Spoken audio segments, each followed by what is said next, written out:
कौन ब्रह्मा का पिता है, कौन विष्णु की मां, शंकर का दादा कौन है, हमको दे बता। ये जानने के लिए कृपया सुनिए। जगत गुरु तत्वदर्शी संत रामपाल जी महाराज के अमृत वचन सर्व पवित्र धर्मों के पवित्र शास्त्रों के आधार पर। तो पुण्यात्माओं, आपके ऊपर मालिक ने कलम तोड़ रखी है।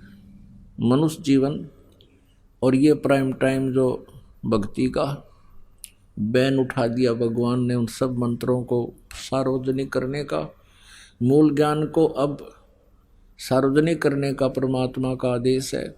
ये पहले छुपा रखा था जो आज तक हम तक नहीं पहुंच पाया। परमात्मा ने इसलिए गुप्त रखा था कि इन अज्ञानियानत बेराना जो काल के प्रेरित ऋषि, महर्षि, संत मंडलेश्वर, ब्राह्मण, पंडित, पांडे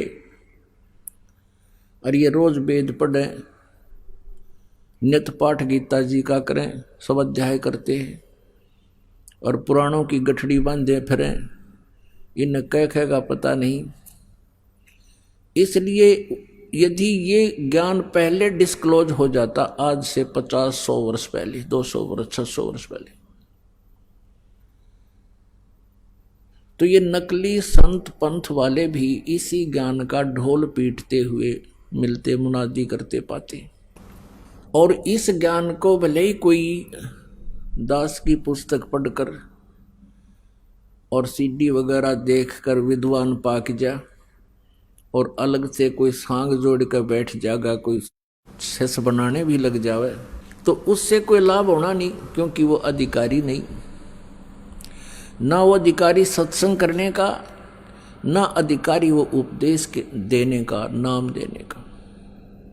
तो जिस कारण से उनसे ये ज्ञान सुनना भी व्यर्थ, उनसे उपदेश मिल गया तो भी जीवन व्यर्थ, क्योंकि वो अनधिकारी है। अपन आत्माओं, एक ड्राइविंग लाइसेंस भी बनाना पड़ता है, उसमें भी कंपिटेंट अथॉरिटी के साइन होने चाहिए तब वो चले। और हमने जीवन का सौदा करना, अरे डुप्लीकेट बनवाए फिर हम लाइसेंस, ये नाम लिए फिर नकलियों से, तो जीवन व्यर्थ हो रहा आपका। लेकिन ये कब पता चलेगा? जब इसका निरीक्षण होगा। ओरिजिनल और डुप्लीकेट संत और उसके मार्ग का, वहाँ भगवान के दरबार में जब हम चलेंगे सफर पर यहाँ से छोड़कर संसार को, तो रास्ते में चेकिंग होगी। फिर ये डुप्लीकेट और नकली, असली, ये सब वहाँ सामने रखे जाएंगे। तो वहाँ वो बनाने वाले भी पटेंगे, ये नकली संत भी उल्टे टांगे जाएंगे और शिष्यों की तो दुर्गति होनी ही होनी, क्योंकि उन्होंने तो अपना जीवन खो दिया। तो पुण्यात्मा, यदि पहले ये डिस्क्लोज हो जाता, ज्ञान वो बताते रहते यही, लेकिन उनसे लाभ नहीं होना था। अब परमात्मा ने इसलिए अब इतना समय लंबा खींचा, 3 युग छोड़ दिए भगवान ने, क्योंकि उस समय ये प्राणी ज्यादा सुखी थे। सतयुग, त्रेता, द्वापर में मानव शरीर में प्राणी घना दुखी नहीं होता है, स्वस्थ शरीर होता है, अच्छे संस्कार होते हैं उनके, और जिस कारण से वो जो भी साधना कोई करते रहते हैं, और वो तो सोचते हैं कि हम जो साधना उपासना कर रहे हैं इसी से हमने ये लाभ मिल रहे हैं, लेकिन वो लाभ थे उनके पिछले पुण्यों से, पिछले संस्कारों से। जैसे हम, ये दास हनुमान जी का पुजारी था और खाटू या बाबा श्याम जी का परंपरागत पुजारी, भगवान श्री कृष्ण और राम के ऊपर तो कुर्बान थे, विष्णु जी पर भगवान शंकर का भी पैरेलल सम्मान किया करते थे। और जो भी कोई घर में खुशी होती थी, जैसे हम शिक्षा ग्रहण करते थे, पास होते थे, तो स्टूडेंट का तो सबसे बड़ी उपलब्धि है वो सफल हो जाए, पास हो जाए एग्जाम में, तो शुक्र मना करते। कहाँ से शुरू करते थे शुक्र मनाना? बाबा श्याम जी की जय हो, हनुमान जी ने पास करा दिया, फिर कृष्ण जी याद आ गए तो भगवान श्री कृष्ण ने पास करा दिया।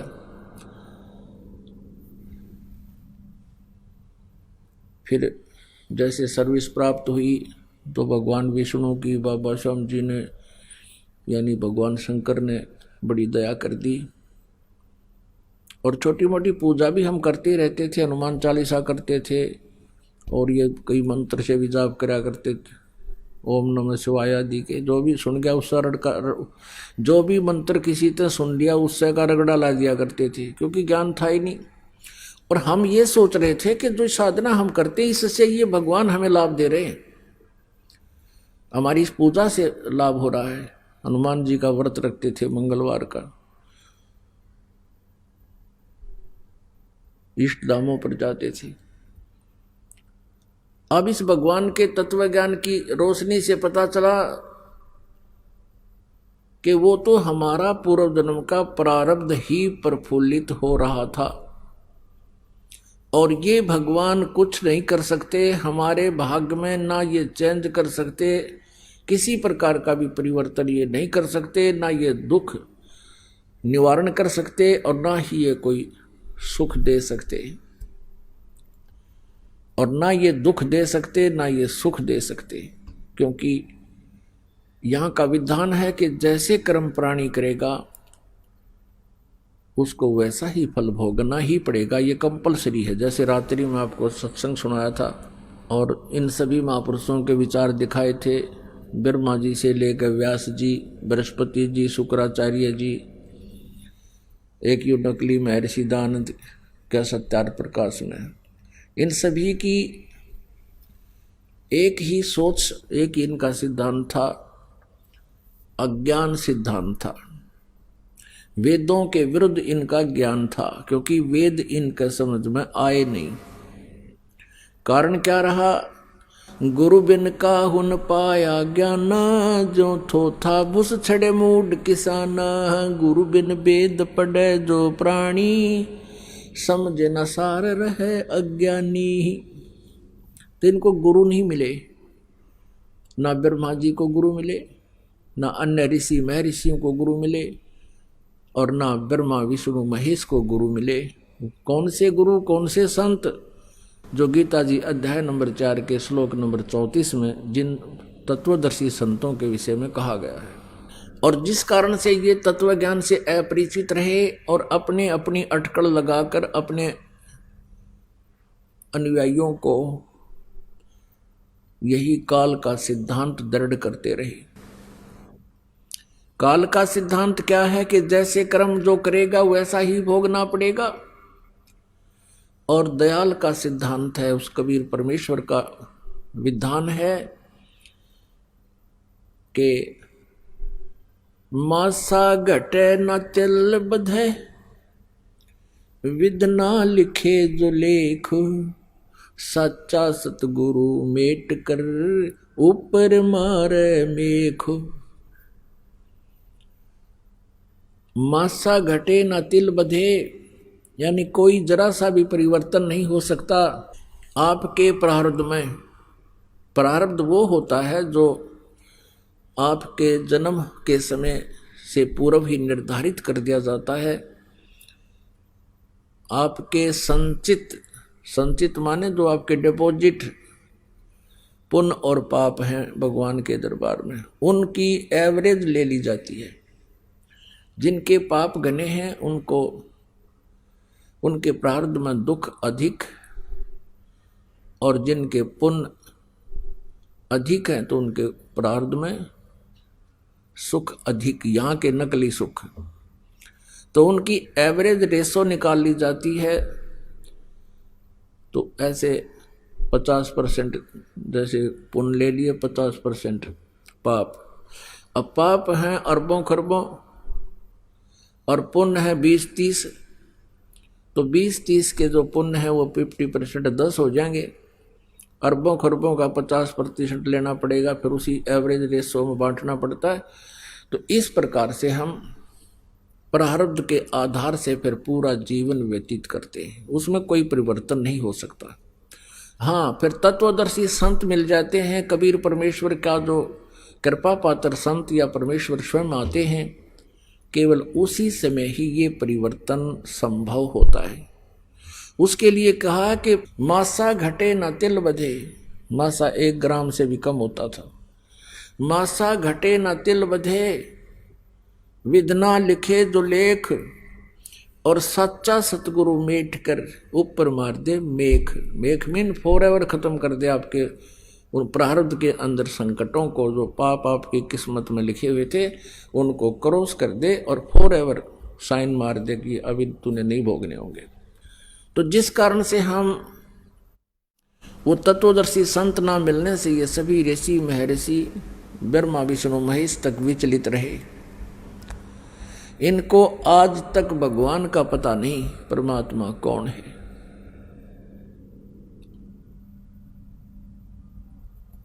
अपने आत्माओं, ये बातें जो आज से ये दास आपको कह करके फिर आपके रूबरू करा रहा है, आपको स्वीकार हो रहे हैं।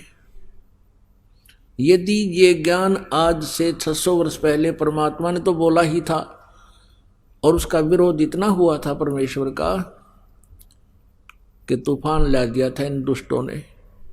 कबीर परमेश्वर जी के साथ बहुत जुल्म किए थे, लेकिन वो समर्थ थे, उनका कुछ बिगाड़ नहीं पाए, लेकिन मालिक को समझ भी नहीं पाए। हम अज्ञान से इतने ओतप्रोत हो चुके हैं।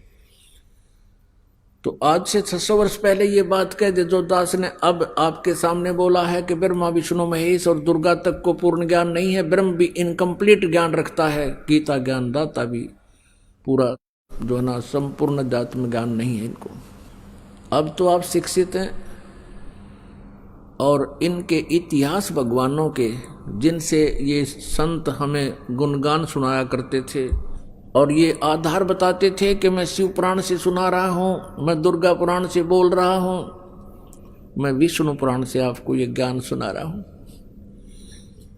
तो हमारे पूर्वज जो अशिक्षित थे, संस्कृत भाषा नहीं जानते थे और ये काल के दूत, ये केवल एक संस्कृत भाषा अवश्य जानते थे लेकिन अध्यात्म ज्ञान से अपरिचित थे। ये गुरु ब्राह्मण जो गुरु पद पर होते हैं वही ब्राह्मण होते हैं, आम व्यक्ति ब्राह्मण नहीं है, चाहे उसने बेसिक फीत ब्राह्मण की ला रखी है। मेरे दादा गुरुजी छावला गांव है दिल्ली में, छावला गांव के जाट थे, किसान, और 15-16 वर्ष की उम्र में वो एक संत, कबीर पंथी संत, गरीबदास जी संत के शिष्य हो गए, घर त्याग कर चले गए। फिर उन्होंने काशी विद्यापीठ से, उनके गुरुजी ने उनको काशी विद्यापीठ में शिक्षा के लिए भेज दिया। वहां से वो 4 विषय के आचार्य बन गए। तो उनको पंडित चिदानंद नाम से जाना जाने लगा। जाट होते हुए, किसान होते हुए भी वो पंडित कहलाए। और मेरे पूज्य गुरुदेव जी वो ब्राह्मण जाति से थे, इस परंपरागत ब्राह्मण जाति से। हरियाणा में जिला भिवानी चरखी दादरी के पास एक बड़ा 45 गांव है, वहाँ के इस ब्राह्मण वर्ग में, वर्ण में उनका जन्म था। उनको भी, वो भी 17-18 वर्ष की आयु के थे, खेतों में पशु चरा रहे थे, गायें चरा रहे थे। वहाँ एक गरीबदासी संत उनको मिल गए, कबीर पंथी, और उन्होंने उनको वो अध्यात्म ज्ञान से परिचित कराया। तो वो मेरे जो पूज्य गुरुदेव जी थे वो ब्राह्मण होते हुए अपने आप को ब्राह्मण नहीं कहते थे, क्योंकि वो कहा करते थे हम ब्राह्मण नहीं हैं, हम संत हैं, हम भक्त हैं, और जिस वर्ण में हमें जन्म लिया है ये वर्तमान वाले ब्राह्मण नहीं है। ब्राह्मण वो ऋषि महर्षि थे जो हमारे पूर्वज थे, वो परमात्मा से विशेष परिचित थे, जितना भी उनको ज्ञान था। हमारे जो दादा गुरुजी थे वो जाट होते हुए भी अपने सामने लिखा करते पंडित चिदानंद। तो पुण्यात्माओं, जो ब्राह्मण हैं वो गुरु पद पर होते हैं। ब्राह्मण कहो, गुरु कहो, विद्वान कहो। तो ये नकली ब्राह्मणों ने, जिनको स्वयं ज्ञान था नहीं, दुनिया भ्रमित कर डाली, भूत बना दिए, फिर इन पर श्राद्ध निकलवाएं, उनके लिए कहा जाता है कि उन्होंने पूरे मानव समाज को परमात्मा से कोसों दूर कर दिया। मिसगाइड कर दिया, इनको ज्ञान नहीं था। अब इस कंसेप्ट को थोड़ा सा क्लियर करना पड़ेगा, नहीं तो फिर ये बात गले नहीं उतरे, क्योंकि प्रत्येक सत्संग में श्रोता बदलते रहते हैं। पुण्यात्माओं, ये सत्यनारायण कथा आपको सुनाई जा रही है।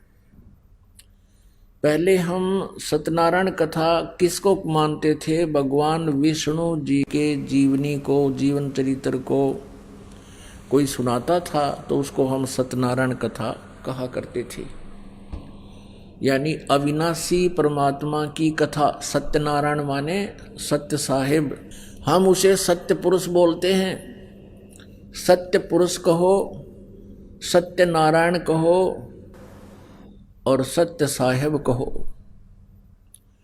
तो ये नकली जो है, डुप्लीकेट अज्ञानी इस विष्णु जी को सत्यनारायण कहा करते थे, अविनाशी परमात्मा कहा करते थे, और इसी कथा से हमें कहा करते थे कि तुम्हें सत्यनारायण की कथा सुना रहे हैं। पुण्यात्माओं, सत्यनारायण की कथा आपको अब सुनाई जा रही है, वो सत्यनारायण कथा नहीं थी, उन्होंने आपको मिसगाइड कर रखा है। अब देखिएगा, अब देवी पुराण, श्री देवी पुराण इसका सारा समाधान कर देती है। और यही पवित्र पुराण पवित्र हिंदू धर्म के अनुयायी शिरोधार्य मानते हैं, इनमें जो लिखा है वो सत्य मानते हैं। तो आज उस सत्य को हम स्वयं पढ़ रहे हैं और परिचित हो रहे हैं, और उन अज्ञानियों ने जो दंत कथा सुना रखी थी, लोकवेद, वो आपके पास है ही। जब दोनों का निर्णय हो जाएगा कि वो सच्चा कौन झूठा कौन। अब आपको दिखाते हैं श्रीमद् देवी भागवत, गीता प्रेस गोरखपुर से प्रकाशित, जिसमें श्री विष्णु जी स्वयं स्वीकार करते हैं कि हम नासवान हैं, हमारा जन्म और मृत्यु होता है। और ये अज्ञानी ऋषि, मैं ऋषि, ये बताया करते थे कि ब्रह्मा विष्णु महेश तो अजरो अमर हैं, अविनाशी हैं, इनका कोई माता पिता नहीं है। ये लोकवेद सुनाया करते थे, इनको अपने सिलेबस का भी ज्ञान नहीं था, तो ये काहे के टीचर थे। देखिएगा श्रीमद् देवी भागवत, ये है गीता प्रेस गोरखपुर से प्रकाशित है।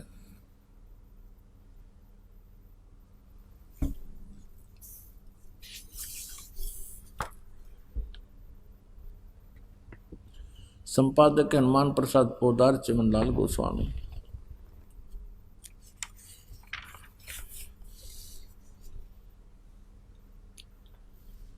प्रकाशक एवं मुद्रक हैं गीता प्रेस गोरखपुर, गोविंद भवन कार्यालय कोलकाता का संस्थान। इसके तीसरे स्कंद में 123 पृष्ठ पर हम पढ़ते हैं। 123 पृष्ठ है ये। भगवान विष्णु जी अपनी माता दुर्गा की महिमा स्तुति करते हुए कह रहे हैं, तुम शुद्ध स्वरूपा हो, ये सारा संसार तुम्ही से उद्भासित हो रहा है। मैं, ब्रह्मा और शंकर, हम सभी तुम्हारी कृपा से विद्यमान हैं। हमारा आविर्भाव माने जन्म और तिरोभाव माने मृत्यु हुआ करता है। हमारा तो जन्म और मृत्यु होता है, केवल तुम ही नित्य हो। अब विष्णु जी कह रहे हैं कि तुम ही अविनाशी हो, जगत जननी हो, प्रकृति और सनातनी देवी हो। भगवान शंकर बोले, देवी, यदि महाभाग विष्णु तुम्ही से प्रकट हुए हैं तो उनके बाद उत्पन्न होने वाले ब्रह्मा, यानी दुर्गा से ही ब्रह्मा की उत्पत्ति स्वीकार कर रहे हैं शंकर जी भी, और विष्णु जी की भी उत्पत्ति इसी से हुई है, दुर्गा से। तो उनके बाद यदि महाभाग विष्णु तुम्ही से उत्पन्न हुए हैं, प्रकट हुए हैं, तो उनके बाद उत्पन्न होने वाले ब्रह्मा भी तुम्हारे बालक हुए। फिर मैं तमोगुणी लीला करने वाला शंकर क्या तुम्हारी संतान नहीं हुआ है?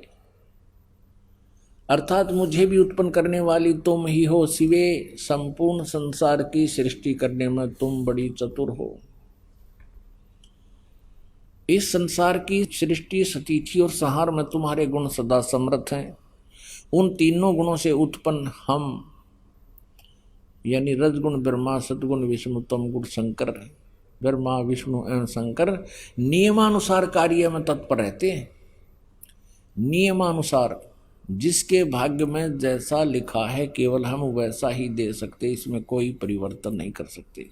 पुण्यात्माओं, इस पवित्र सदग्रंथ श्री देवी पुराण ने इन 4-5 पंक्तियों में 4 कंसेप्ट क्लियर कर दिए। एक तो ये कर दिया कि ब्रह्मा विष्णु महेश नासवान है, इनकी जन्म और मृत्यु होता है। दूसरा ये हो गया कि ये दुर्गा इनकी माता है। तीसरा ये हो गया कि रजगुण ब्रह्मा, सतगुण विष्णु, तमगुण शिव जी है। और चौथा ये हो गया कि केवल ये वर्क डन ही दे सकते, उसमें कोई परिवर्तन नहीं कर सकते। अब दूसरा प्रसंग आपको सुनाते हैं, जिस कारण से दास ने ये वचन कहा कि आज तक ना ब्रह्मा जी को आध्यात्मिक ज्ञान, वेदों का ज्ञान, ना विष्णु जी को ज्ञान, यानी ब्रह्मा जी से ज्ञान प्राप्त है श्री विष्णु जी, श्री शिव शंकर भगवान शिव जी और अन्य ऋषि महर्षियों को। तो ब्रह्मा जी के ज्ञान से ही पता चल जाएगा आपको कि अन्य को उन्होंने के उपदेश दे रखा है। और फिर दुर्गा यहाँ की 21 ब्रह्मांड की जननी कही जाती है और उसके विषय में भगवान विष्णु जी के क्या विचार हैं, यानी भगवान ब्रह्मा और भगवान विष्णु जी को कितना आध्यात्मिक ज्ञान है, वो वेदों से कितने परिचित हैं, ये आपके समक्ष अब करेगी यही देवी पुराण। और स्कंद पहला देखिएगा, ये वो दुर्गा पुराण है, पहला स्कंद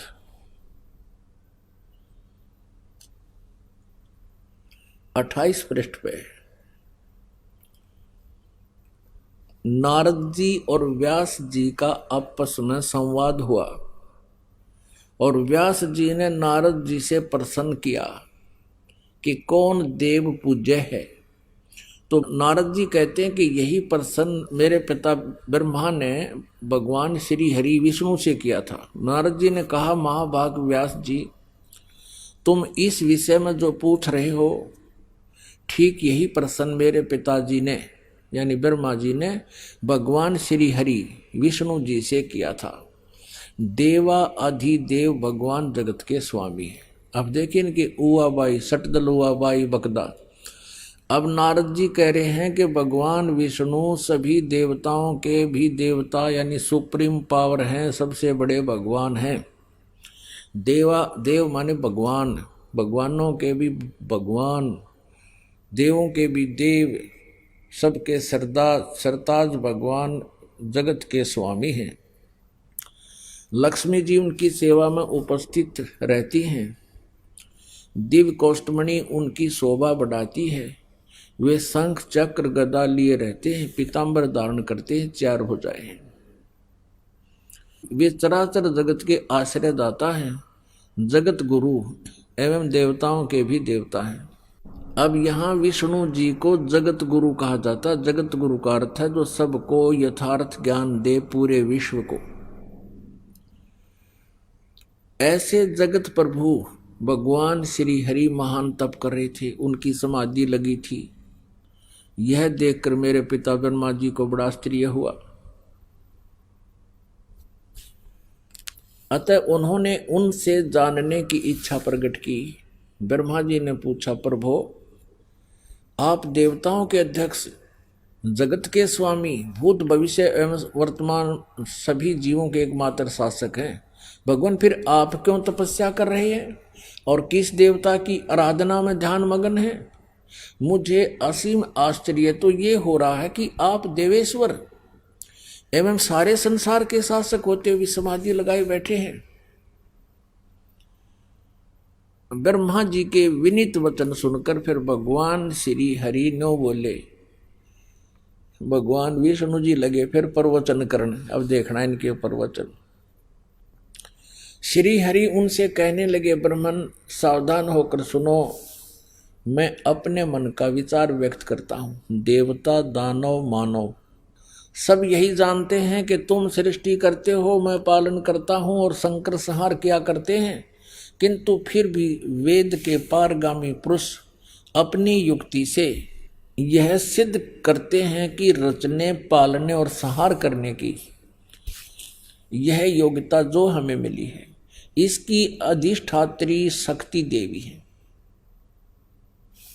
वे कहते हैं कि संसार की सृष्टि करने के लिए तुम राजसी शक्ति का संचार हुआ है, यानी रजगुण ब्रह्मा जी है, और मुझे सात्विक शक्ति मिली है, यानी सतगुण विष्णु जी, और रुद्र में तामसी शक्ति का आविर्भाव है, यानी शंकर भगवान जो है ये सत्तम गुण युक्त है। उस शक्ति के अभाव से तुम इस संसार की सृष्टि नहीं कर सकते, मैं पालन करने में सफल नहीं हो सकता, और रुद्र से संहार कार्य होना भी संभव नहीं। ब्रह्मा जी हम सभी उस शक्ति के सहारे अपने कार्य में सदा सफल होते आए। सुवर्त प्रत्यक्ष और परोक्ष दोनों उदाहरण मैं तुम्हारे सामने रखता हूं, सुनो। यह निश्चित बात है कि उस शक्ति के अधीन होकर ही मैं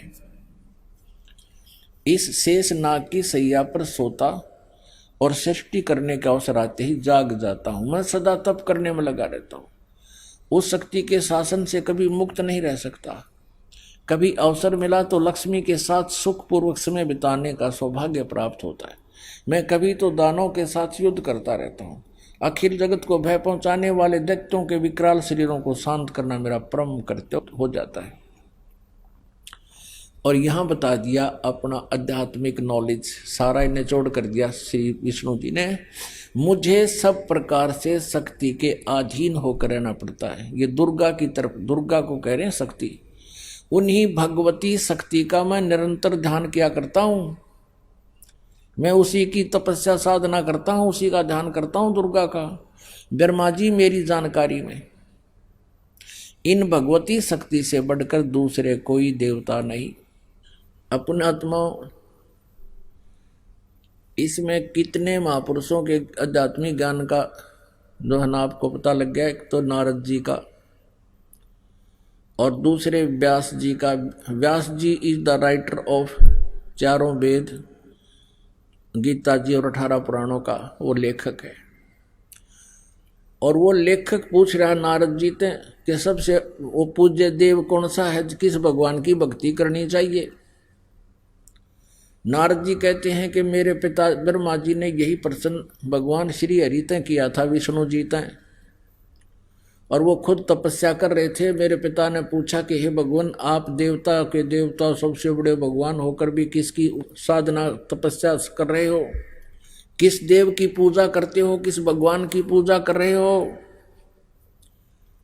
और विष्णु जी कहता मैं दुर्गा की पूजा करता हूं, और मेरी जानकारी में, मेरे आध्यात्मिक ज्ञान में जितना मुझे नॉलेज है, स्पिरिचुअल नॉलेज, जितना मुझे ज्ञान है कि दुर्गा से ऊपर कोई परमात्मा नहीं, कोई भगवान नहीं, कोई देव नहीं। अपने आत्मा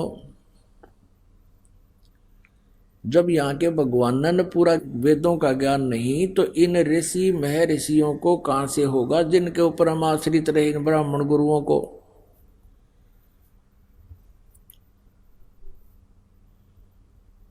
जिस अज्ञानता के कारण उन्हें हमारे पूर्वजों को भ्रमित करके शास्त्र विरुद्ध साधना करवा के और भूत बनवा दिया, कोई पत्थर बनवा दिया, और अब कहते हैं उनके श्राद्ध निकालो। ये डले ढुआरे अपने तय काल के जाल में फंसा दिया गहराई से इन्होंने। अब आप स्वयं शिक्षित हो, वही सदग्रंथ विधान प्रभु का हमारे पास उपलब्ध है। इस शिक्षा का यदि आपने लाभ उठाना है तो इसका एक ही लाभ है, हम भगवान पहचान सकते हैं। न इस पेट के लिए तो भाई कोई तो चाहे कितना विद्वान बन ले, कितना एजुकेटेड बन ले, वो क्या करेगा, माया जोड़न की मशीन बन जाएगा। और वो सारी उम्र अपना जीवन व्यर्थ कर जाएगा, लाखों करोड़ों रुपये डिपॉजिट कर जाएगा, और उसके बच्चे क्योंकि उनको तो पढ़ा पाओगा, धन उसने न जरूरत है कोई ना मेहनत करने की, वह फिर उसने फुर्र करेंगे फुर्र, और वो पाप तो उसके ऊपर रखेंगे और वो बालक बिगड़ेंगे। डबल उसको लॉस होगा। अपना जीवन खोया और बालका ने बिगाड़ गया। और मिलना वही है जो उसके भाग्य में होता है। परमात्मा उसको अवश्य देता है यदि वो ठीक ढंग से भक्ति करता है, साधना करता है, तो वो धन आपको फिर एक ही नंबर से मिल जाता है। भक्ति में ज़्यादा ध्यान रखे, जो मिलना है वो तो मिलना ही मिलना है। परमात्मा फिर साथ हो जाता है। तो इस प्रकार यदि इस एजुकेशन का लाभ आपने उठाना है तो केवल परमात्मा को पहचान कर और फिर दिन रात एक कर दे, अपना कार्य भी करे, परमात्मा की भक्ति भी करे। कितना ही प्रयत्नशील व्यक्ति है मनुष्य, घने तो घना वो 10 घंटे काम कर सकता है। कोई घना ढीठ होगा तो 12 घंटे कर लेगा, जो पशु कैसा है। तो उसने 12 के बाद 12 घंटे फिर बच गए, 6 घंटे सो ले, 2 घंटे खान पीन में नहान धोन में ला ले, 8 घंटे हो गए, 4 घंटे आपके पास फिर भी बच गए। उसमें तो 1 घंटा और ला ले, किसी मित्र प्यारे तो बात करनी पड़े। 3 घंटे तो कम से कम परमात्मा को देने चाहिए आपने, और वो 3 घंटे दिए हुए आपके इन्होंने एक जगह बैठ के देने हैं। आप चलते चलते वो समय जितना भी, जब भी जैसे किसी से बात कर रहे हो, बात आपकी समाप्त हुई, वो अपने रास्ते चला, आप माला उठा लो, वो समय आपका। इस तरह कुल मिला करके जो 3 घंटे भी आप मालिक को दे दोगे, बेड़ा पार है, गणे की जरूरत को नहीं। अब प्रसंग चल रहा है कि हमने सबसे पहले ये देखना है कि जो हमारे सिलेबस हमारा क्या बताता है, हमारे सदग्रंथ क्या बताते हैं, और सिलेबस से बाहर यदि हम कोई शिक्षा ग्रहण कर रहे हैं तो फिर हम एग्जाम में फेल हो जाते हैं। और यही कारण है कि हमारे जो आध्यात्मिक गुरु थे वो अपने सिलेबस से परिचित नहीं थे, और जिस कारण से उन्होंने हमें दंत कथा सुना सुना के हमारा जीवन नष्ट कर दिया। अब हम उस सिलेबस को आपके रूबरू करा रहे हैं, और आप भी बुद्धिमान हो, सबके घर में ये पुस्तकें रखी होंगी अवश्य, नहीं तो आप खरीद सकते हो, देख सकते हो, जन्ना विश्वास होता है। एक बार हम एक महाराष्ट्र के अंदर औरंगाबाद, नासिक, अहमदनगर, इन बहुत से शहरों में हमने सत्संग किए थे, 4-4, 5-5 दिन के ऐसे टेंट लगा लगा कर। तो वहाँ प्रोजेक्टर के ऊपर दास ये दिखा रहा था दुर्गा पुराण, ब्रह्मा विष्णु महेश की जन्म, वो जन्म पत्री सुना रहा था इन्हीं से। तो 2-3 बूढ़े बूढ़े बुजुर्ग से एजुकेटेड व्यक्ति थे, वो सामने सत्संग सुन रहे थे, प्रोजेक्टर पर देख रहे थे। तो वो क्या कहते हैं कि ये संत जो है कोई षड्यंत्रकारी लगता है, और इसने ऊपर का कवर ये गीता प्रेस गोरखपुर का आप पे बनवा रखा होगा। हम तो इतने दिन हो गए पढ़ते इन पुराणों को, कभी नहीं पढ़ा, कभी देखा नहीं इसमें। तो तीनों हाँ में हाँ मिला रहे, सचमुच ये गड़बड़ है, ये कोई वैसे ही नकली डुप्लीकेट पुस्तक बनवा रखी होगी इसने। तो फिर उन्होंने वो प्रश्न नोट करे, सकंद नोट कर लिए। अगले दिन पे उन्होंने जाके सामने जाके अपने घर पर देखा तो वो तो ज्यों का त्यों मिला। तो वहां एक भक्त बैठा था हमारे साथ गया हुआ, वो उनकी सारी गतिविधि देख रहा था। वो अगले दिन फिर आकर बैठ गए, वो भगत फिर उनके निकट बैठ गया। उनको पता था कि आज तो ये उठे हैं और बैठे हैं, यूँ कैसे हो गया, ऐसा नहीं हो सकता। हर कल देखिए इनकी सती थी। वो अगले दिन आए और नो बैठे कान बोझ के, और जो भी मैं कहूँ ठीक करे, ठीक करे। तो फिर आपस में डिस्कस करते हैं कि भाई हद होगी। एक कहता 70 साल का हो गया मैं, और 15-20 वर्ष का लग गया था इन पुराणों को पढ़ने। आज तक हमारी बुद्धि में भी ना ये बातें जो आज इस संत ने मक्खन सा निकाल के धर दिया। नाम फिर भी नहीं लिया उन्हें बूढ़ा ने, क्यों कर्म बिगड़ गए गणे। तो वो फिर मेरे पास आए, बैठे, बात हुई। मैंने कहा ही तो आप अपना जन्म सुधारो, दीक्षा ले लो। कि नहीं अब दीक्षा क्या लेंगे, अब तो उम्र बहुत बीत गई है। अब तो वो साधना करते करते जीवन ही चला गया, फिर उस साधना का क्या होगा। उनको बहुत से उदाहरण देकर समझाने की चेष्टा भी की कि जैसे कोई कुमार्ग पर जा रहा है, आपने यहां बरवाला से दिल्ली जाना है और आप जान लग रहे हो सिरसा या लुधियाना को, और आप लुधियाना साइड में 100 किलोमीटर चले गए और वहां जाकर आपको पता चला कि हम तो दिल्ली के विपरीत दिशा में आ रहे हैं, तो क्या करना चाहिए? तुरंत मुड़ जाना चाहिए, अविलंब वापस हो जाना चाहिए यदि जरा सी भी बुद्धि रखते हो। और आप कह रहे हो कि अब क्या होगा हमारी 60 वर्ष की साधना का, 20-40 वर्ष की साधना का, वो साधना ही नहीं है, वो तो कुमार्ग पर जा रहे हो आप। अब भी मुड़ जाओगे तो भी लाभ होगा, लेकिन मुड़े तो वो ना जिसकी भांग उतर जाएगी। उनका सबका भांग प्यारा किया काल ने। कबीर माया अटपटी सब गट आण अड़ी, और किस किस ने समझाऊं या कुआ भांग पड़ी। ओए होए, ये जो स्थिति एक व्यक्ति की है वही सभी की है, लाखों की, करोड़ों की हिंदुओं की। जैसे हम ज्ञान सुनाते हैं, एक बार तो सभी बिदकते हैं, फिर प्रमाण देखते हैं, फिर सेट हो जाते हैं। फिर नाम लेने के लिए तो कई दिन में सोचे हैं कि उपदेश भी लेना चाहिए, कई दिन तक यूँ सोचे जा अब क्या होगा, पिछली पूजा का क्या होगा। पिछली का तो कुछ होना है, कोई भूत बनना है और उसको त्याग देने से आपका कल्याण होना है, तो तुरंत करना चाहिए इस काम को। तो पुण्यात्मा, ये जो आपको प्रमाण दिखाए जा रहे हैं, आपका यहाँ प्रोजेक्टर पर विश्वास ना हो पहली बार, आप घर भी जाके देखोगे और देखोगे तो फिर स्वीकार भी करोगे।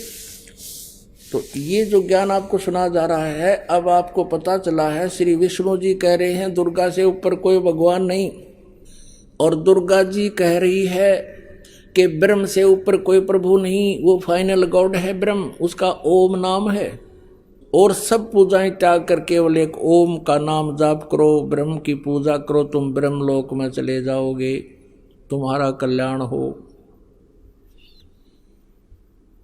गीता जी अध्याय नंबर 8 के श्लोक नंबर 16 में लिखा है कि ब्रह्मलोक तक गए हुए प्राणी भी पुनर्जन्म को प्राप्त होते हैं, उनकी दुर्गति बनी ही रहती है। श्रीमद् भगवत गीता जी का ज्ञान ये ब्रह्म बोल रहा है श्री कृष्ण जी में प्रवेश करके। गीता जी अध्याय नंबर 8 के श्लोक नंबर 16 में कहता है, ओम इति एकाक्षरम ब्रह्म व्यवहारन माम अनुसमरण ये प्रयाति तजन देहम स याति परमाम गतिम। मुझ ब्रह्म का एक ओम अक्षर है, नथिंग एल्स। ओम इति, बस यह एक अक्षर का एक अक्षर है ओम। मुझ ब्रह्म का उच्चारण करके सिमरण करता हुआ यह प्रयाति तजन देहम, जो शरीर छोड़कर जाते हुए भी इसका सिमरण करता हुआ जाता है, स याति परमाम गतिम, वह ओम से मिलने वाली परम गति यानी अंतिम उपलब्धि जो ओम के जाप से है, वो ब्रह्मलोक प्राप्ति है। और ब्रह्मलोक पर्यंत भी गए हुए प्राणी जन्म और मृत्यु में रहते हैं, उनको परम शांति नहीं हो सकती।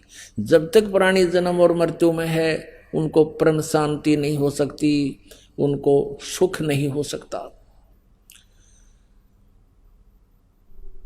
अब गीता ज्ञानदाता ब्रह्म है, श्री कृष्ण में प्रवेश करके बोलता है ये काल है। ये कहता है कि चौथे अध्याय के 5वें और 9वें श्लोक में, अर्जुन तेरे और मेरे बहुत जन्म हो चुके, तू नहीं जानता मैं जानता हूं।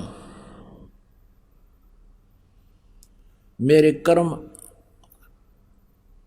और जन्म अलौकिक हैं। गीता जी अध्याय नंबर 2 के श्लोक 12 में गीता ज्ञानदाता कहता, अर्जुन तू ये ना समझे कि तू मैं और ये राजा पहले नहीं जन्मे थे और आगे ना जन्म होगा, हम आगे भी जन्मेंगे, पहले भी जन्मे थे। गीता जी अध्याय नंबर 2 के श्लोक नंबर 17 में कहा कि अविनाशी तो उसको जान जिसको मारने में कोई सक्षम नहीं है। और जिस परमेश्वर ने सारे ब्रह्मांडों की रचना की है। इसलिए गीता जी अध्याय नंबर 15 के श्लोक नंबर 1 से लेकर 4 तक कहा है कि जो तत्वदर्शी संत होगा वो उल्टे लटके हुए संसार रूपी वृक्ष के सभी विभाग बता देगा। तना कौन है, डार कौन है, मूल कौन है और शाखा और पत्ते क्या है। उस तत्वदर्शी संत जो चौथे अध्याय के 34वें श्लोक में जिसका वर्णन किया है कि उसको तत्व ज्ञान परमात्मा पूर्ण परमात्मा की जानकारी तत्वदर्शी संतों से समझो, पूछो, उसकी पहचान बताई है 15वें अध्याय के एक मंत्र में। फिर चौथे श्लोक में कहा है कि उसके पश्चात उस तत्व ज्ञान रूपी शस्त्र के द्वारा इस अज्ञान रूपी अंधकार में इस अज्ञान को काट कर यानी समझ कर परमेश्वर के उस परम पद की खोज करनी चाहिए, जहां जाने के बाद साधक फिर लौटकर संसार में कभी नहीं आते, उनकी जन्म मृत्यु कभी नहीं होती। और जिस परमेश्वर से इस संसार रूपी वृक्ष की प्रवृत्ति विस्तार को प्राप्त हुई है, अर्थात जिस परमेश्वर ने इन सभी संसार को रचा है, सभी ब्रह्मांडों की रचना की है। गीता ज्ञानदाता कहता केवल उसी की भक्ति करनी चाहिए तन मन धन से, यानी पूर्ण समर्पण भाव से। अपनी भी नहीं कहता, अपने के लिए कहता है कि 8वें अध्याय के 5 और 7 में कि मेरा सिमरन करना है, बताया दिया 8वें अध्याय के 13वें श्लोक में ओम नाम है। और तूने यदि मेरे पास रहना है तो मेरा सिमरन कर, मुझे प्राप्त होगा। युद्ध भी करना होगा तुझे, और युद्ध करना पड़ेगा, फिर शांति कहाँ। गीता जी अध्याय नंबर 18 के श्लोक नंबर 62 में कहा कि अर्जुन इसलिए तू सर्वभाव से उस परमेश्वर की शरण में जा, जिसकी कृपा से तू परम शांति को और सनातन परम धाम को प्राप्त होगा, यानी तेरा फिर जन्म नहीं होगा, तेरी मृत्यु नहीं होगी। उसके लिए उसने कहा कि तत्वदर्शी संत से पूछो। 17वें अध्याय के 23वें श्लोक में सच्चिदानंद घन ब्रह्म कहते हैं ओम तत्सत इति निर्देश है ब्रह्मणे त्रिविध समर्थ है। ब्रह्मणे माने सच्चिदानंद घन ब्रह्म। गीता जी अध्याय नंबर 8 के श्लोक नंबर 1 में अर्जुन ने पूछा प्रभु आपने गीता अध्याय नंबर 7 के श्लोक 29 में 29 में कहा है कि जो प्राणी उस तत्ब्रह्म से परिचित है, संपूर्ण अध्यात्म से परिचित है और सब कर्मों से परिचित है, वह केवल जरा और मरण से ही छूटने का प्रयत्न करते हैं, यहाँ की किसी वस्तु के चक्कर में नहीं पड़ते। आइए अब हम उन श्रद्धालुओं के अनुभव जानते हैं जो जगत गुरु तत्वदर्शी संत रामपाल जी महाराज जी से दीक्षा प्राप्त कर चुके हैं तथा उनके द्वारा बताए गए भक्ति मार्ग पर चल रहे हैं। नमस्कार जी। सत साहेब। क्या नाम है जी आपका? उर्वशी साहू। कहाँ से आए जी आप? ग्राम चीचा, तहसील पाटन, जिला दुर्ग, छत्तीसगढ़ से। क्या आप संत रामपाल जी महाराज जी के अनुयायी है? हाँ, सदगुरु रामपाल जी महाराज जी से नाम दीक्षा मैंने 24 अक्टूबर 2016 को लिया। संत रामपाल जी महाराज जी से नाम दीक्षा लेने से पहले आप क्या भक्ति साधना करते थे? सदगुरु रामपाल जी महाराज जी की शरण में आने से पहले मैं कृष्ण को बहुत इष्ट के रूप में मानती थी, उसकी भक्ति करती थी और शनिवार का व्रत भी करती थी। मैंने 3 साल तक 93 शनिवार तक व्रत किया था। हमारे जीवन में इतना दुख आया कि परमात्मा की तलाश करते करते बहुत थक गए। और जैसे कि मैं बचपन से ही 7 साल की उम्र से ही मेरे घर के लोगों को बोलना स्टार्ट कर दी थी कि पूर्ण परमात्मा इस पृथ्वी पर आने वाले हैं और मेरे को अपने मिशन को सहयोग देने के लिए भेजे हुए हैं। वो समाज में व्याप्त बुराइयों को जड़ समेत मिटाएंगे, जैसे कि दहेज प्रथा, नशाखोरी, रिश्वत, ये सब जो है ना उस सब को हटाएंगे और सतयुग जैसा समय स्थापित करने वाले हैं। और मेरे को 2016 में भी मिलने वाला है, ये भी बताया था। क्या आपको समय की जानकारी थी? आपको जो महापुरुष जिसके बारे में आप बचपन से अपने परिवार वालों को बताते रहे हैं वो आपको कब मिलेंगे? क्या आपको कोई जानकारी थी? बस समय पता था और पूर्ण परमात्मा है ऐसा करके पता था। लेकिन हमारे हिंदू धर्म में व्याप्त जो गुरु है ना वो लोग कृष्ण को ही पूर्ण परमात्मा समझते थे, तो मैं कृष्ण को ही पूर्ण परमात्मा समझकर उसकी भक्ति करने लगी। कृष्ण को हमेशा अपने साथ रखती थी। स्कूल जाती थी तो उसके अपने बस्ते में छिपा कर ले जाती थी और देखती थी। स्कूल के जो हमारे सर मैडम हैं उन लोगों से भी ज्ञान चर्चा करती थी कि पूर्ण परमात्मा ऐसा होता है, वो आने वाले हैं ऐसे करके, तो सभी से करने लगती थी। हमारे स्कूल के जो मेरे सहेली लोग थे वो लोग बोलते थे कि आप संत के जैसे बोला करते हो, बिल्कुल संत के भाषा में बोलते हो, ऐसा करके मेरे को बोलते थे। और मैं बोलती थी कि जो कबीर साहब की जो दोहे हैं ना वो मेरे को बहुत पसंद आते थे। और ज्ञान चर्चा भी कबीर के दोहे में ही किया करते थे हम लोग स्कूल में।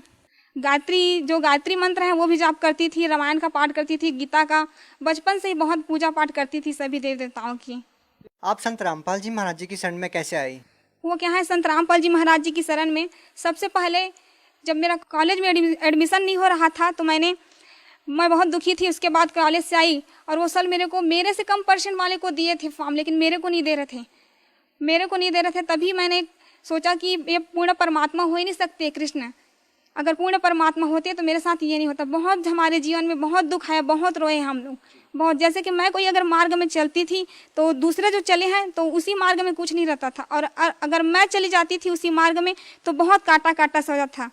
तो मैं जस्ट आई कॉलेज से, उसके बाद दोपहर को सो गई, थोड़ा सा नींद आया। उसके बाद सदगुरु रामपाल जी महाराज जी मेरे सपने में आए और वो साधारण वेशभूषा में थे, और संत तो वो सब पाखंड के जैसे कि जटा, लंबे नाखून और बाल बढ़ाए, दाढ़ी लंबी, वो सब थे। लेकिन संत रामपाल जी महाराज जी के ऐसे नहीं थे। तो मैं बोली मेरे मम्मी को बोली कि मम्मी एक आए थे एक संत, लेकिन वो बोल रहे थे मेरे को कि आपका एडमिशन हो जाएगा बेटा, आप चिंता मत करना। लेकिन मैं जानती भी नहीं थी वो संत है, लेकिन आत्मा जो है परमात्मा को पहचान लेती थी, लेकिन मेरी आत्मा ने पहचान लिया कि वो संत ही हैं। उसके बाद मेरी मौसी थी एक, तो वो बोली कि मेरे गुरु जी हैं संत रामपाल जी महाराज जी, आप भी उससे नाम दीक्षा ले लो। तो मैं बोली कि वो आपके गुरु नहीं है, वो तो मेरे भी गुरु हैं, वो तो उससे भी मैं भी नाम दीक्षा लूँगी ऐसे करके।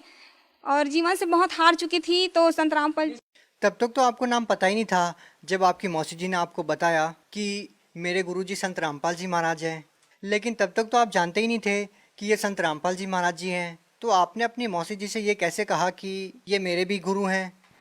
वो क्या है ना कि आत्मा परमात्मा को पहचान सकते हैं, इसी प्रकार मेरी आत्मा ने भी गवाही दिया, तभी मैंने कहा कि ये भी मेरे गुरुदेव हैं। उसके बाद मैंने संत रामपाल जी महाराज जी से नाम दीक्षा लिया। देखिए, जो भी श्रद्धालु संत रामपाल जी महाराज जी से नाम दीक्षा लेता है तो उसको आध्यात्मिक लाभ होते हैं, भौतिक लाभ होते हैं, शारीरिक लाभ होते हैं।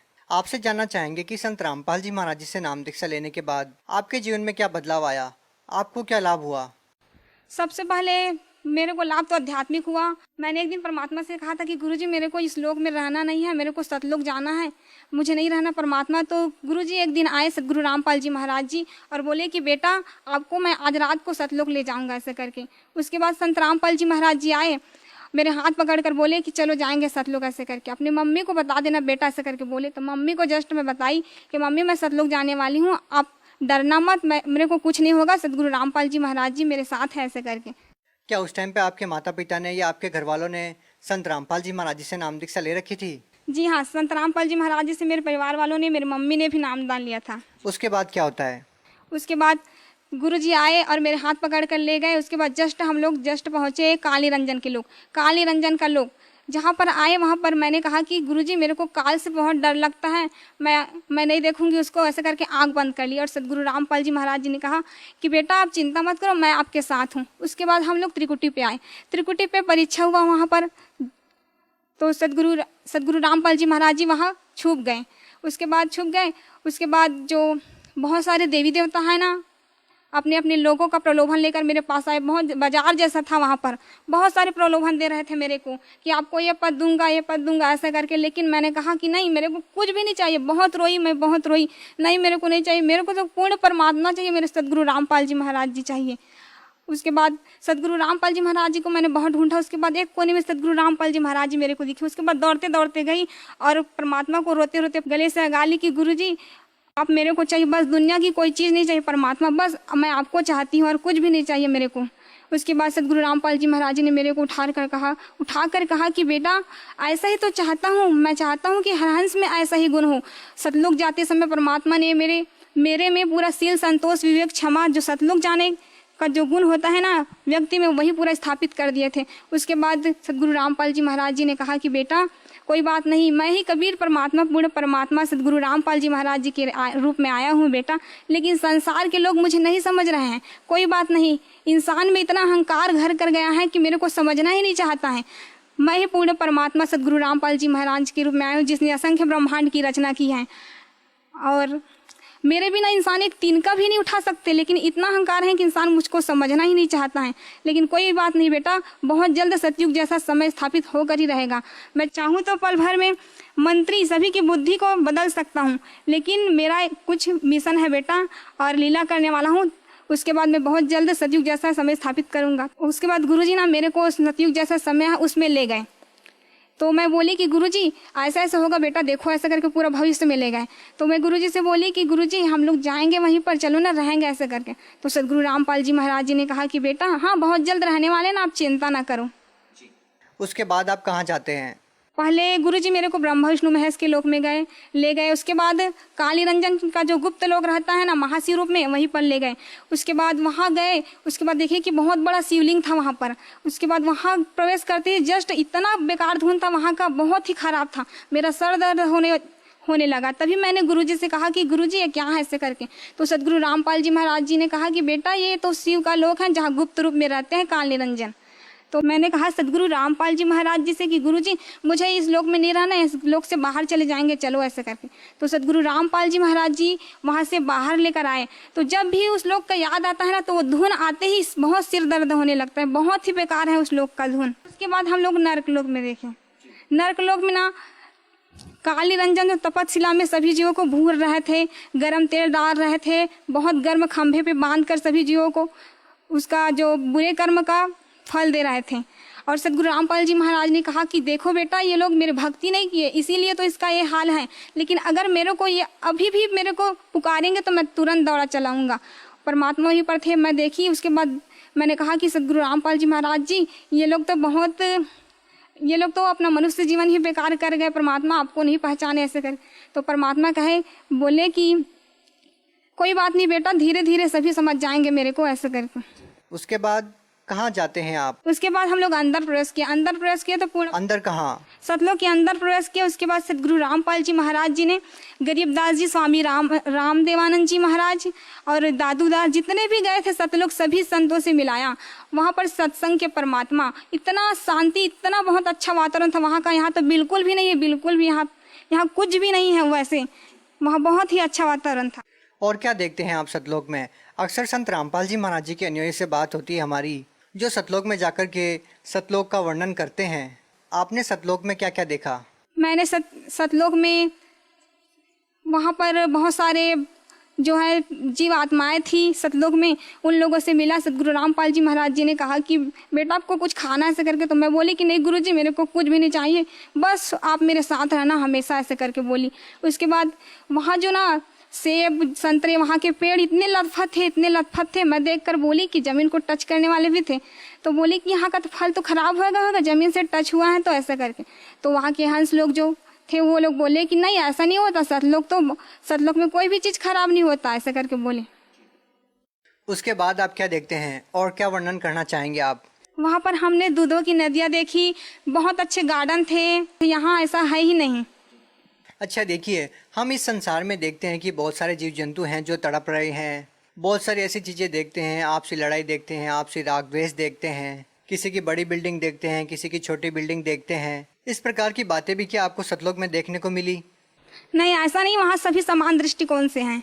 देखिए, आपने अपनी माता जी को बताया कि संत रामपाल जी महाराज मुझे सतलोक लेके जाएंगे, आप चिंता मत करना। कितने दिन तक आप इन लोगों की सैर करते रहते हैं और कब आप अपने शरीर में आते हैं? इसके दौरान भी आपने कुछ देखा हो तो आप हमें बताइए। उसके बाद जब मैं सतलोक चली गई थी तो मेरे घर के लोग बोलते थे मेरे मम्मी को कि ये क्या हो गया, ये कुछ भी नहीं कर रही है, बोल भी नहीं रही है, हम लोगों से बात नहीं कर रही, क्या हो गया इसको भूत प्रेत पकड़ लिए हैं क्या, ऐसे करके बोलती थी। जो जगत थे ना आधे लोग, वो लोग बोलते थे। तो मेरी मम्मी बोली कि नहीं, सदगुरु रामपाल जी महाराज जी इसको सतलोक लेकर गए हैं, आप लोग चिंता मत करना ऐसे करके। कितने दिन तक आपका शरीर पड़ा रहा ऐसे? 3 दिनों के लिए ले गए थे मेरे को सतलोक। क्या 3 दिन तक आपका शरीर अचेत पड़ा रहा आपके घर पे? मेरा शरीर अचेत पड़ा था और सदगुरु रामपाल जी महाराज जी मेरी आत्मा को सतलोक लेकर गए थे। उसके बाद जब आप अपने शरीर में पुनः आते हैं तो उसके बाद क्या मतलब किस नज़र से लोग आपको देखते हैं और क्या रिएक्ट आपका होता है? आपके परिवार वाले आपसे क्या बात करते हैं? उसके बाद मेरे परिवार वाले बात करते हैं कि क्या हो गया था तेरे को, ऐसे करके बोलते थे।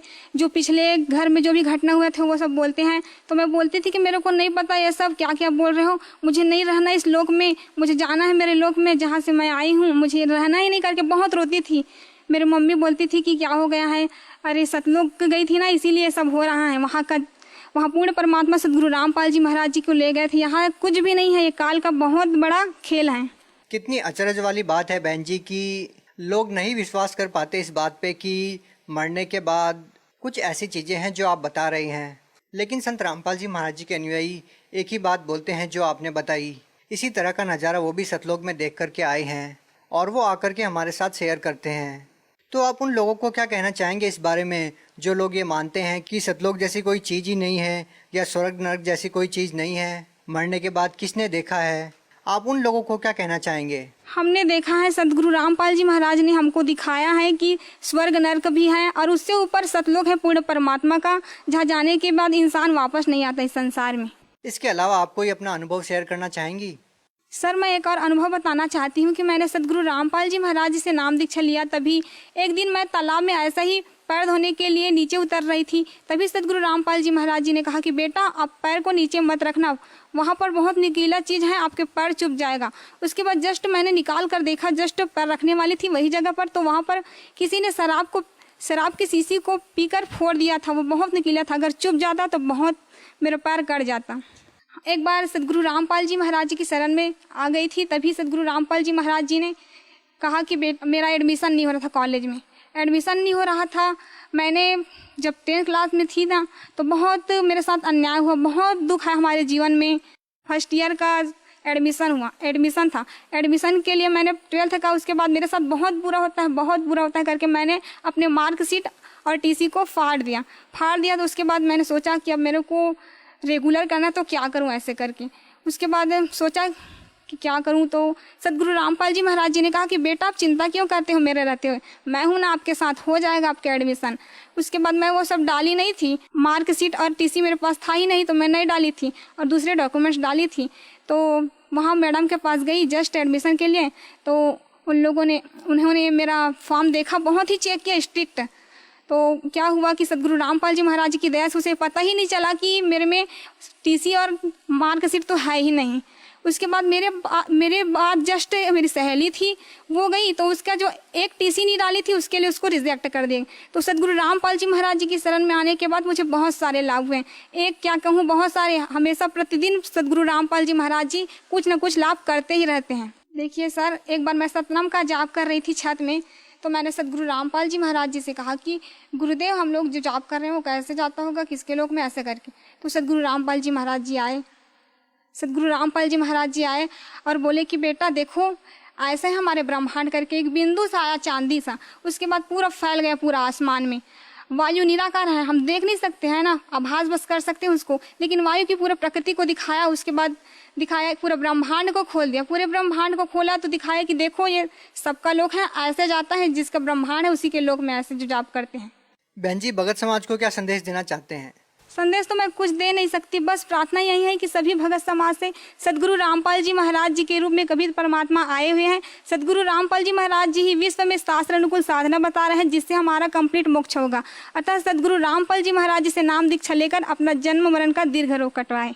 मैंने बहुत सारी चीज़ें देखी हैं जो मरने के बाद भक्तों के साथ और जगत सभी के साथ होने वाला है। अतः आप सदगुरु रामपाल जी महाराज जी से नाम दीक्षा लेंगे तभी आपका ये जन्म मरण का जो दीर्घ रोग है वो कटेगा। मेरा जगत के सभी भाई बहनों से निवेदन है कि सदगुरु रामपाल जी महाराज जी से नाम दीक्षा लेकर अपना जीवन सफल करें। जी धन्यवाद।